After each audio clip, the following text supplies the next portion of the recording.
Bonsoir à tous, bienvenue dans votre JTM en direct sur KTV. Nous sommes le mardi 14 mai et à la une de cette édition, le président des Républicains à l'Assemblée nationale approuve la loi de programme de Mansour Kamardine. Présent à Mayotte depuis dimanche, Christian Jacob est en campagne en vue des élections européennes. Ancien ministre sous la présidence de Nicolas Sarkozy, cet ami politique du député Kamardine souhaite que d'importants investissements soient réalisés à Mayotte. Pour ce faire, l'Europe devra jouer un rôle prépondérant dans les années à venir. Au montage, Leslie Vimenet. Les élections européennes approchent à grands pas et la campagne bat son plein à Mayotte comme partout ailleurs sur le vieux continent. Pour le Parti des Républicains, la mission est claire, faire barrage au Rassemblement national, mais aussi et surtout au parti d'Emmanuel Macron, annoncé en tête dans les sondages. Nous savons, nous allons siéger. Nous allons siéger au PPE, au parti qui rassemble l'ensemble des groupes politiques de droite et de centre-droit. Le parti du président de la République ne sait pas où ils vont siéger. C'est-à-dire qu'on est à 8 jours des élections européennes. Si vous votez pour En Marche, les députés En Marche sont incapables de vous dire dans quel groupe ils vont siéger. C'est une situation invraisemblable. Ça relève de l'impréparation, ça relève aussi d'un certain sentiment de panique et d'un isolement totalement de la France. Le président de la République n'est pas capable, et son parti, d'avoir des alliés aujourd'hui. Sinon, il nous dirait avec qui il va siéger. Ouais. Je veux dire, pas une seule autre famille politique est dans cette situation. Le Parti populaire européen est actuellement majoritaire au sein de l'Union européenne. Le 26 mai prochain, les choses pourraient changer aux grandes dames du président des Républicains à l'Assemblée nationale. En effet, ce dernier considère que les LR doivent l'emporter pour renforcer la place de la France, mais également de Mayotte au sein de l'Europe. Je parlais tout à l'heure de l'allongement de la piste et d'une nouvelle piste. Je parlais de la fracture numérique. Sur ces deux sujets, je parlais de l'immigration. Ces sujets, la réponse, elle est certes nationale pour une partie, mais elle est européenne aussi. Les investissements portuaires, tout ça, ça ne peut se faire qu'avec des financements européens. Il faut que l'État-nation, soit à l'initiative, mais il y a besoin d'un accompagnement européen. Et puis le sujet de l'immigration qui est prégnant ici, la réponse, elle est aussi en partie européenne. En matière d'immigration, Christian Jacob souhaite installer des centres d'accueil de demandeurs d'asile en dehors des frontières du territoire européen, comme aux Comores, le tout financé par l'Europe. Concernant Mayotte, le chef des Républicains au Palais Bourbon a d'ailleurs décidé de soutenir la loi de programme proposée par Mansour Kamardine. Vous savez que quand on est dans l'opposition, ce qui est notre cas, les Républicains à l'Assemblée, on a ce qu'on appelle des niches parlementaires, c'est-à-dire 3 journées dans l'année où on a la maîtrise de l'ordre du jour. Et moi qui suis président du groupe, j'ai 200 ou 300 propositions de loi qui me sont proposées par mes collègues et je dois en retenir 3 ou 4 sur chacune de ces 3 journées. Et nous avons décidé au groupe de faire la priorité à Mayotte et donc la proposition de Mansour Kamardine qui sera déposée en juin et qui permet, dans le cadre d'une loi de programmation, de répondre à effectivement un certain nombre de problématiques. C'est la problématique de la vie chère, c'est celle des nécessités des investissements sur les grandes infrastructures, que ce soit portuaire, que ce soit Internet, c'est sur la piste également. Le bureau du groupe LR a émis un avis favorable et unanime à l'examen en juin de la proposition de loi. Mansour Kamardine espère maintenant que dès son retour à Paris, Christian Jacob confirmera en conférence des présidents de l'Assemblée nationale l'inscription de la proposition de loi pour la séance publique du 20 juin prochain. Politique, toujours, le MDM ne s'est prononcé en faveur d'aucune liste en vue des européennes. Il faut dire que les tensions sont de plus en plus vives au sein d'un parti qui possède aujourd'hui 2 présidents. Ahmada Ben Ali et Hassani Abdallah se proclament chefs du MDM, le tout à 1 an des élections municipales. Ce matin, nous recevions sur notre plateau Najim Amada, candidat aux dernières sénatoriales. Pour lui, les choses sont claires. Le président a été élu le 1er mai dernier lors du congrès organisé à Sada. Écoutons sa réaction lors de la matinale de Kwesi. Nous avons un président élu légitimement par 220 ou 30 voix par les adhérents. contre une autre personne qui a été désignée et non élue par un collège d'amis le mois de décembre. Il a été élu par le collège. Il a été désigné par une 23 personnes dans un bureau. Monsieur Millon, soyons sérieux. Nous sommes dans un parti politique, le parti historique de Mayotte. Vous pensez vraiment que le président sera désigné dans un bureau en catimini? Où est la légitimité? Nous avons un parti actuellement qui est en lambeaux. C'est pas ce qui s'est toujours fait, Nadjim. Pas du tout. Ah non, ça s'est toujours passé. Rappelez-vous l'époque Giraud. Ça se faisait, ça se décidait. C'est les élections, voilà, ça se décidait. Ça se décidait autour d'un chengué. Ouais. Il y avait unanimité sur la personne. Il y a unanimité sur la personne, mais en tout cas, c'était public et tout le monde était là. Deuxièmement, ce qui s'est passé, ce qui se passe, parce que vous me demandez ce qui se passe au sein du MDM, c'est qu'on a un groupe de personnes qui est en train de, de vouloir prendre le pouvoir par les armes. Et nous, notre groupe, qui est mené par Amada Bin Ali, disons, cessons le terrorisme au sein du parti et essayons de respecter les textes. Tout autre sujet maintenant, les travaux de réfection des quais de la Barge sont entrés dans leur 3e phase vendredi. Au programme, une refonte complète du sens de circulation et une modification de la sortie des véhicules qui s'effectue maintenant au niveau du quai Colas. Ce changement semble déjà porter ses fruits au niveau de la circulation. Par ailleurs, ces travaux constituent la première pierre du projet du pôle d'échange multimodal prévu pour 2020. Un reportage signé Paul Arthur Avit et Jaïdi Maoulida. Les travaux de réfection des voies d'accès à la barge pour les véhicules sont entrés dans leur 3e phase. La momentanée voie d'accès à la barge s'est transformée en sortie. Il faut donc maintenant emprunter la voie longeant la route nationale. Cette modification permet de fluidifier le trafic autour des quais. Tout ça, ça rentre dans cette perspective de pouvoir amener de la fluidification à la fois pour l'entrée et les sorties de barge. Donc, comme on l'a constaté depuis vendredi, je pense qu'il y a une nette amélioration à ce niveau-là.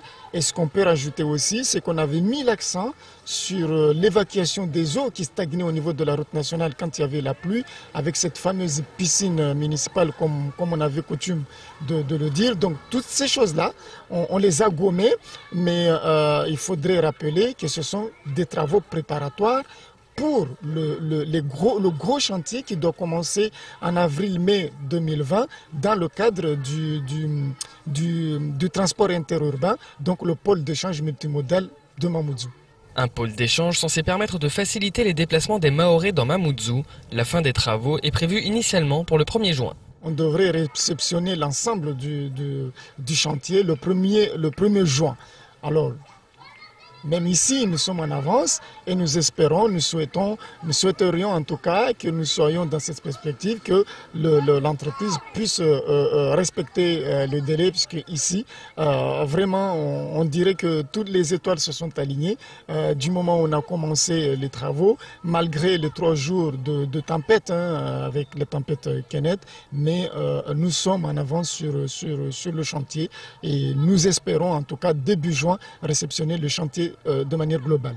Un chantier qui a provoqué quelques déboires chez les automobilistes, mais qui semble apporter les premiers résultats, comme en témoigne cet employé de la barge.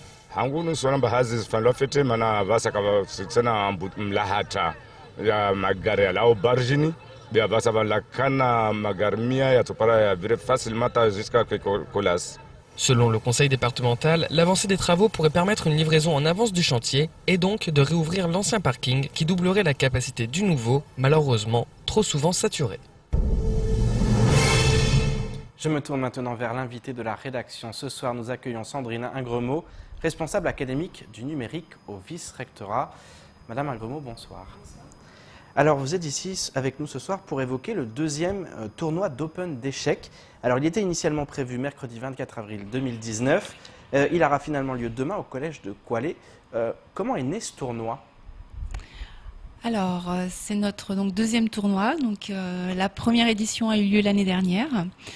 Donc, l'objectif l'an passé, c'était de mettre en place un projet académique autour du jeu d'échecs et des jeux traditionnels mahorais aussi.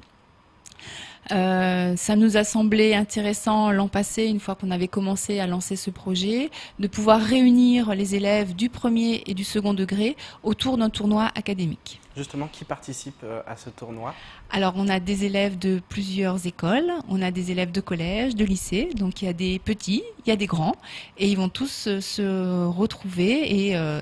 Dans un seul tournoi, ils vont tous s'affronter? Oui. Oui, le gagnant pourrait être plus jeune que tout à fait. C'est ce qui s'est passé l'an passé. Donc au premier tournoi, on avait une finale entre un collégien et un lycéen. C'est le collégien qui a gagné. On espère que cette année, peut-être qu'on verra la victoire d'un élève d'une des écoles des circonscriptions. Pourquoi les échecs? Qu'est-ce qui a fait que on s'est dit il faut faire un projet académique sur cette discipline, les échecs? Alors les échecs, ça permet en fait de travailler des compétences un petit peu transversales. C'est pas forcément du disciplinaire. On pourrait imaginer, c'est vrai qu'il y a un travail peut-être autour des mathématiques que l'on peut imaginer, mais c'est surtout en fait travailler sur des compétences autres que les élèves pourront ensuite réinvestir au niveau des enseignements. Donc on peut travailler sur l'autonomie, on peut travailler sur la résolution de problèmes aussi face à un échiquier. Donc il y a plein de compétences transversales qui permettent d'être travaillées avec le jeu d'échecs. Et puis la réflexion, parce que c'est un jeu de réflexion. Tout à fait. Et c'est vrai que ça permet justement aux élèves d'être meilleurs ensuite dans les différentes disciplines. Vous l'avez constaté ça ? Alors, on constate, alors c'est vrai qu'il faut travailler sur du long terme pour avoir de vrais constats. On se rend compte en fait que les élèves se maîtrisent mieux, on va dire, en classe, se posent, parce que quand on joue aux échecs, on est obligé de se poser, de réfléchir. Et c'est vrai que pour des élèves qui jouent régulièrement, on voit l'effet au niveau du travail scolaire. Comment ça s'est passé un peu la préparation en amont? Il y a eu des pré-tournois ou comment ça s'est passé? Est-ce qu'ils s'entraînent à l'avance pour participer à ce tournoi?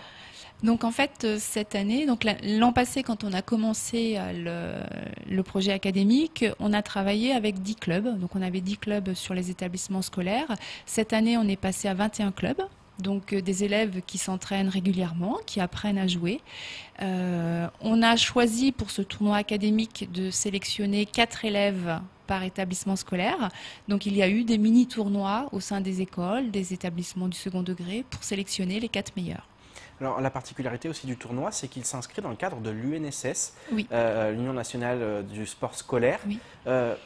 Pourquoi l'avoir intégré dans ce... Parce que c'est vrai que souvent, c'est ce qui revient, ce n'est pas un sport. Vous avez voulu montrer justement que si, c'est une discipline sportive. Alors effectivement, ce n'est pas du football, ce ne sont pas des sports où on transpire, mais où en tout cas, il y a une vraie compétition, puis il y a une vraie discipline. C'est ça que vous avez aussi voulu mettre en avant ? Je veux dire, le jeu d'échecs, alors c'est vrai qu'on ne va pas bouger, on ne va pas forcément se dépenser physiquement, mais il y a quand même un travail sportif, parce qu'on est face à quelqu'un, on combat même si on ne se touche pas, mais il y a une vraie compétition. Donc c'est vrai que c'est une vraie compétition sportive et je pense que les enfants se prennent vraiment au jeu et ont vraiment envie de gagner aussi. Qu'en est-il du niveau justement à Mayotte? Les enfants sont forts aux échecs, ceux que vous avez pu voir l'année précédente, mais aussi cette année lors justement des préqualifications. Alors ils apprennent vite, donc je pense qu'ils ont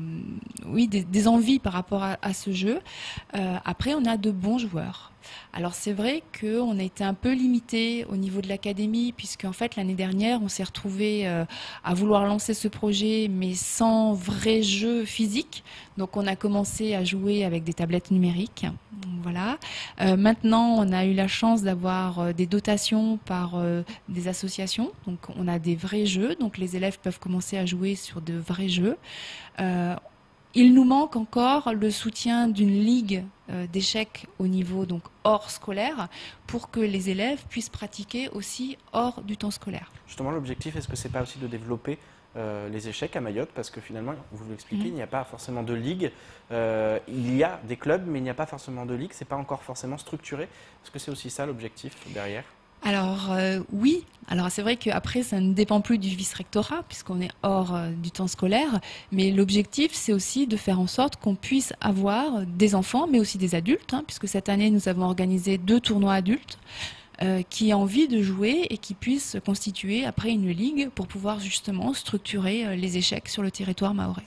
On parlait justement du fait que les échecs, ça permet d'avoir, j'allais dire, d'acquérir des compétences transversales. Quelles sont-elles, ces compétences ? Parce que c'est vrai qu'on en a un petit peu parlé, mais pourquoi ces échecs, ils ont été comme ça? On s'est dit, ce jeu-là, parce qu'il n'y a pas qu'à Mayotte, c'est vrai qu'au Oui. niveau national aussi, c'est vraiment un jeu qui a fait des émules et qui est souvent utilisé par l'éducation nationale par rapport à ses compétences. Est-ce qu'il y a notamment des études qui prouvent un peu ce qu'il en est au niveau des échecs? Alors oui, hein, il y a des travaux qui ont été faits. Après, c'est vrai que c'est toujours aussi difficile de se dire oui, alors ça a une plus-value, c'est clair, parce que les élèves travaillent différemment, réfléchissent, se projettent dans une résolution de problèmes. Et sortent aussi du cadre scolaire. Voilà. C'est peut-être aussi ça qui est intéressant. Oui, tout à fait. Hein. De toute façon, après, toutes les approches différentes qui permettent aussi à des élèves qui ne sont peut-être pas très scolaires de les ramener vers le milieu scolaire, c'est aussi très intéressant. Et les échecs le permettent. Un dernier mot sur justement ce tournoi. Il aura lieu demain. Oui. Il est ouvert uniquement aux élèves pour cette compétition-là? Oui, là c'est vraiment le tournoi des élèves. Donc on a fait 2 autres tournois dans l'année qui étaient ouverts au grand public. On en refera l'année prochaine, mais là c'est vraiment pour les élèves. Est-ce qu'il y a possibilité qu'ensuite ils participent à un tournoi au niveau national? Ou c'est en réflexion mais c'est pas encore... Alors il faut qu'on voit. C'est toujours le manque un peu de moyens quand même, hein, mais on n'est qu'en 2e année aussi, donc on espère qu'au fur et à mesure nous aurons de plus en plus de partenaires et qu'on pourra à un moment donné, oui, peut-être envoyer nos élèves sur des tournois nationaux. Avec pourquoi pas des futurs champions d'échecs? Je l'espère, je l'espère. Merci beaucoup Sandrine Angouro d'avoir accepté notre invitation. Une pétition contre Air Austral, l'interdiction des Mourengues à Mamoudzou ou encore la visite de Jacques Toubon à Mayotte. Voilà ce qu'il faut retenir du reste de l'actualité locale. Place aux brèves de ce mardi 14 mai. Air Austral reste encore et toujours au cœur de la colère à Mayotte. Une pétition citoyenne circule actuellement pour dénoncer les tarifs pratiqués par la compagnie entre Mayotte et La Réunion, mentionnant que depuis le départ de la compagnie Corsair sur la liaison Mayotte-Réunion, les tarifs ont augmenté de manière exponentielle. Un billet aller-retour pouvant coûter près de 1 000 € lors de certaines périodes pour seulement 2 heures de vol. Pour rappel, la compagnie aérienne Corsair a mis fin à la liaison Réunion-Mayotte en février dernier. La pétition ajoute que cette situation n'a que trop duré et que cette compagnie, qui bénéficie de la participation de l'État dans son capital à hauteur de 14%, doit cesser d'abuser de sa situation monopolistique sur cette liaison. Elle ajoute, je cite, « Ces pratiques renforcent l'enclavement de Mayotte et nuisent à son développement. Si vous aimez Mayotte et en avez assez de ce racket d'Air Austral, signez cette pétition. » À ce jour, elle a recueilli plus de 6500 signatures. Et avec les récentes annulations et les problèmes techniques récurrents, nul doute qu'elle devrait encore faire des émules. Durant le mois de Ramadan, de nombreuses manifestations publiques de boxe traditionnelles ont lieu aux 4 coins de l'île. Néanmoins, parfois la situation dégénère et cela pousse certains maires à prendre leurs dispositions. C'est le cas de Mohamed Majani, le maire de Mamoudzou. Dans un communiqué, il rappelle que le premier édile de la commune dispose d'un pouvoir de police municipale, assure les missions de sûreté, de sécurité, de salubrité et de tranquillité publique. Mohamed Majani informe que pour le maintien de l'ordre public, il est strictement interdit d'organiser des manifestations publiques de boxe traditionnelle, dite Mourengue, sur le territoire communal sans autorisation. Toute demande de manifestation publique doit faire l'objet d'une demande expresse auprès de la ville précisant le jour, le lieu, les horaires, en donnant les garanties sécuritaires du bon déroulement. Tout manquement à la réglementation constitue une infraction pouvant faire l'objet de poursuites pénales. Le défenseur des droits Jacques Toubon sera en visite à Mayotte les 2 et 3 octobre prochains. Les dates ont été annoncées par Mansour Kamardine, lui qui avait invité le défenseur des droits à se rendre à Mayotte afin qu'il voie de ses propres yeux la situation au sein du département le plus pauvre de France. Le député a ainsi annoncé que cette visite sera précédée d'un déjeuner de travail avec les parlementaires mahorais le 16 juillet à Paris. Mansour Kamardine ajoute, je cite, « Je suis ravi de cette venue que j'avais appelée de mes vœux et avait réitéré lors d'un entretien à Paris le 23 octobre. Pour ma part, j'insisterai pour que l'activité de l'autorité indépendante s'intéresse avant tout aux discriminations générales et aux atteintes multiples à l'égalité des chances qui touchent les Mahorais dans leur ensemble et leurs enfants en particulier. » On termine ce journal avec les journées nationales de collecte de dons organisées par la Croix-Rouge.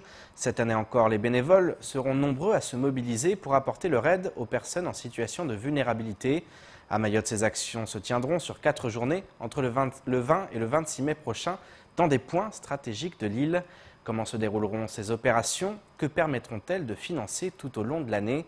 Le point complet en compagnie de la première association humanitaire à Mayotte, signée Marion Tellier. Les bénévoles de la Croix-Rouge se mobilisent cette année encore à l'occasion des journées nationales de collecte de dons. À Mayotte, les bénévoles de l'association se donneront rendez-vous les 18, 20, 25 et 26 mai prochains. Ils orchestreront ces grandes opérations dans les différents points stratégiques de l'île. On a plusieurs points qu'on a choisis, notamment place du marché, à la barge, aux stations carburant à Kaweni et à Passamainti, au Sodikash et au Djamboscore.